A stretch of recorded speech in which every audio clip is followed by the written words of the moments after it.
여러분, 오늘 제가 들려드릴 이야기는 정말 믿기 어려운 실화입니다.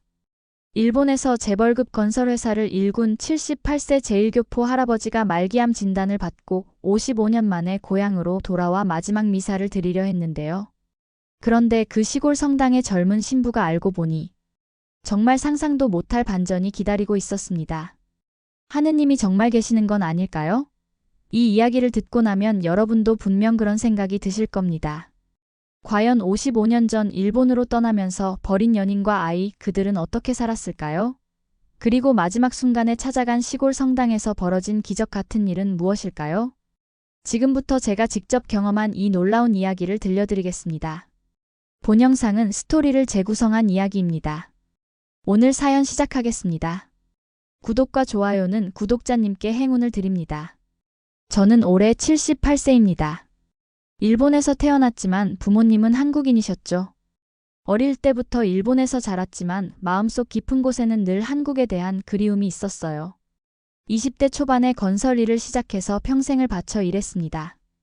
덕분에 일본에서는 꽤 알려진 건설회사를 만들 수 있었어요. 하지만 성공한 만큼 잃은 것도 많았죠.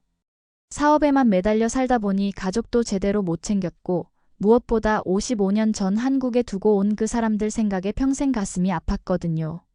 지난 3월 병원에서 의사가 제게 말했습니다. 김 사장님, 췌장암 사기입니다. 길어야 6개월. 그 순간 머릿속이 하얘졌어요. 아무리 돈이 많아도 생명은 살 수 없다는 걸 그때 깨달았습니다. 의사는 계속 뭔가 설명하고 있었지만 귀에 들어오지 않았어요. 그냥 6개월이라는 말만 머릿속에 맴돌았죠. 그날 밤 홀로 앉아 있는데 문득 55년 전 일이 떠올랐습니다. 제가 20살 때 한국에 잠깐 온 적이 있었거든요. 그때 만난 한 여성이 있었는데, 지금 생각해도 가슴이 아파요. 결국 저는 결정했습니다. 마지막이라도 고향에 가서 미사를 드리고 싶다고요. 일본에서 아무리 성공했어도 제 뿌리는 한국이니까요. 그리고 무엇보다 55년 전 제가 저질러 놓은 일에 대해 하느님께 용서를 구하고 싶었어요. 55년 만에 인천공항에 내렸을 때의 기분을 어떻게 표현해야 할까요? 공항에서부터 눈물이 났습니다. 이상하게도 일본에서는 한 번도 울지 않았는데 한국 땅을 밟는 순간 눈물이 멈추지 않더라고요. 공항 곳곳에서 들리는 한국말도 한글 간판들도 모든 게 그리웠어요. 택시 기사가 물어봤습니다. 어디로 모실까요? 경상북도 청송군으로 가주세요. 제가 태어난 곳은 아니지만 부모님이 자주 말씀하셨던 곳이었어요. 그곳에 작은 성당이 하나 있다고 들었거든요. 왜 하필 그곳으로 가고 싶었는지는 저도 잘 모르겠어요. 그냥 마음이 그쪽으로 향했습니다. 청송에 도착한 건 저녁 무렵이었습니다. 작은 시골 마을이라 사람들도 별로 없고 조용했어요. 마을 한복판에 작은 성당이 하나 있더라고요. 오래된 건물이지만 정성스럽게 관리한 흔적이 보였습니다. 청송성당이라는 간판이 보였어요. 문을 열고 들어가니 촛불이 켜져 있고 십자가가 보였습니다.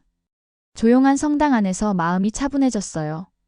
그때 한 젊은 신부가 나타났습니다. 안녕하세요. 어떻게 오셨나요? 30대 초반으로 보이는 신부였는데 목소리가 참 따뜻했어요.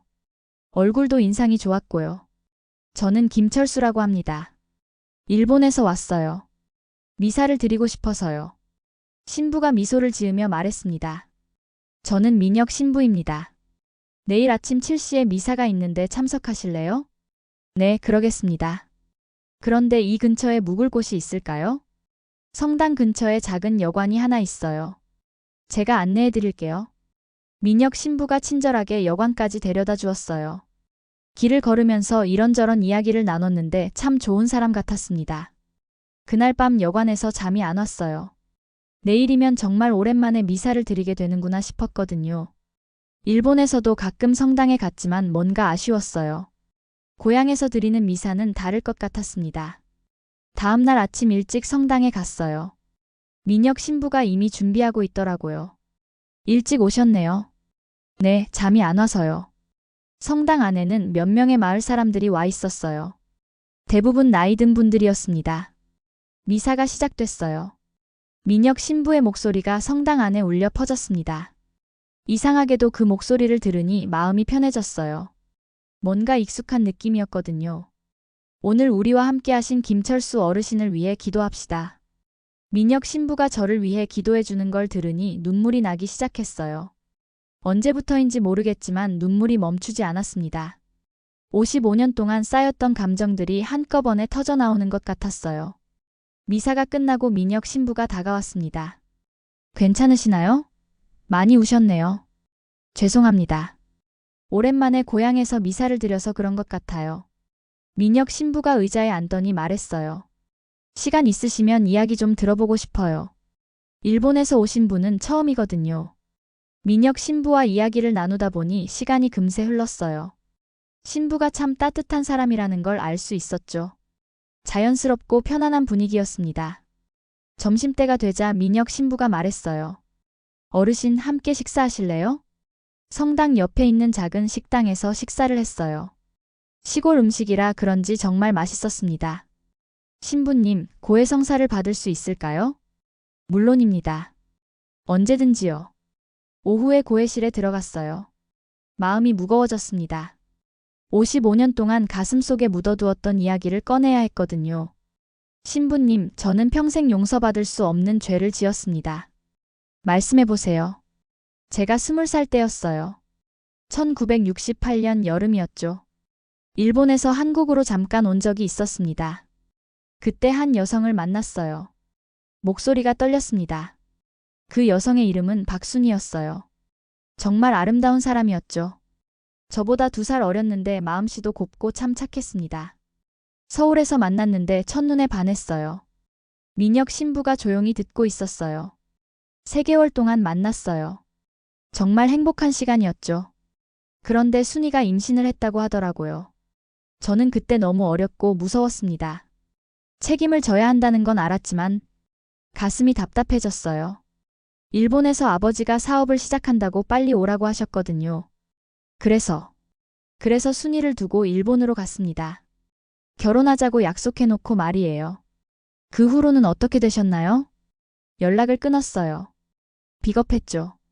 그 여성도 제 아이도 버리고 도망친 거나 마찬가지였습니다. 일본에 가서 몇 번 편지를 쓰려고 했지만 뭐라고 써야 할지 모르겠더라고요. 눈물이 또 나기 시작했어요. 일본에서 성공했다고 하지만 평생 그 죄책감에 시달렸어요. 순이는 어떻게 살았을까? 제 아이는 무사히 태어났을까? 지금은 어디서 뭘 하고 있을까? 밤마다 그 생각뿐이었습니다. 많이 힘드셨겠어요. 신부님, 제가 죽기 전에 그 아이를 찾을 수 있을까요? 한 번이라도 아버지라고 불러보고 싶어요. 그리고 순이에게도 사과하고 싶고요. 민혁 신부가 한참 동안 말이 없더니 조용히 말했습니다. 하느님은 모든 걸 알고 계세요. 분명 길을 열어주실 거예요. 그런데 이상했어요. 민혁 신부의 표정이 갑자기 진지해졌거든요.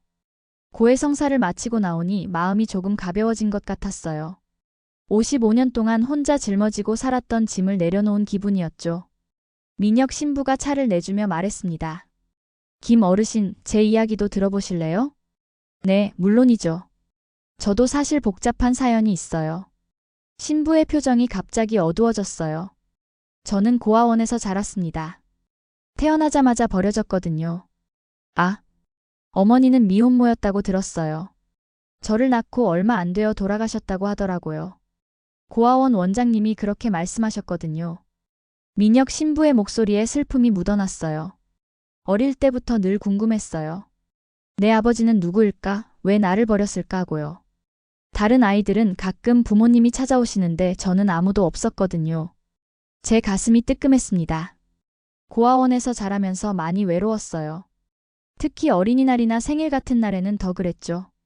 다른 아이들은 선물을 받는데 저는 혼자였거든요. 많이 힘드셨겠어요. 그래서 신부가 되었나 봐요. 하느님이 저의 아버지라고 생각하면서 살았거든요. 사람 아버지는 없지만 하늘의 아버지는 계시다고 믿으면서요. 잠깐 침묵이 흘렀어요. 그런데 어르신 이야기를 들으니 생각이 나네요. 혹시 어르신이 사랑했다는 그 여성분 성함이 뭐라고 하셨죠? 박순이요. 왜요? 민혁 신부의 얼굴이 갑자기 하얘졌어요. 어머니 이름이 박순이였어요. 그 순간 저도 얼어붙었습니다. 뭔가 엄청난 일이 일어나고 있다는 걸 직감했어요. 신부님, 혹시 태어난 해가 언제인가요? 1969년 3월입니다. 계산해보니 딱 맞았어요. 제가 순위를 마지막으로 본 게 1968년 9월이었거든요. 신부님 성함이 민혁이라고 하셨죠? 네, 김민혁입니다. 김씨예요. 제 성과 같은 김씨였어요. 둘 다 말을 잃었어요. 이런 일이 정말 일어날 수 있는 건가요?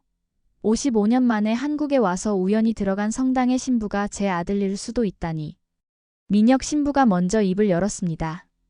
어르신, 잠깐만요. 제가 가져올 게 있어요. 신부가 어디론가 갔다가 작은 상자를 들고 왔어요.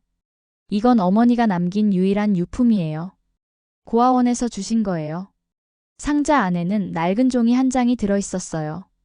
이게 뭔가요? 출생신고서 같은 건데요. 아버지 이름이 적혀 있어요. 제 손이 떨렸습니다. 종이를 펼쳐보니 정말로 아버지 이름이 적혀 있었어요. 김철수. 제 이름이었어요. 정확히 제 이름이 적혀 있었습니다. 이건 제 이름이에요. 민혁 신부도 놀란 표정이었어요. 어르신이 정말 제 아버지신가요? 모르겠어요. 하지만 순이의 아들이고 이름도 김민혁이고 태어난 시기도 맞고 둘 다 혼란스러웠어요.